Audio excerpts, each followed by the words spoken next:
Hello everyone, this is Lydia from Lima feed machine manufacturer. Today we are going to make a test for the wet type extruder for 500 kg power. As you can see, we are preparing the testing. Over there is the mixer. And this is the wet type extruder for 500 kg power. And this is our control box, electric control box.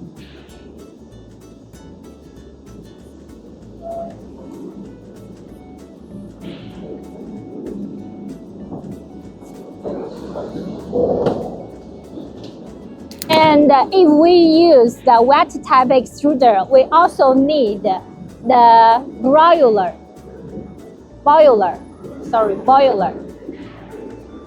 to supply the steam for making the materials matured.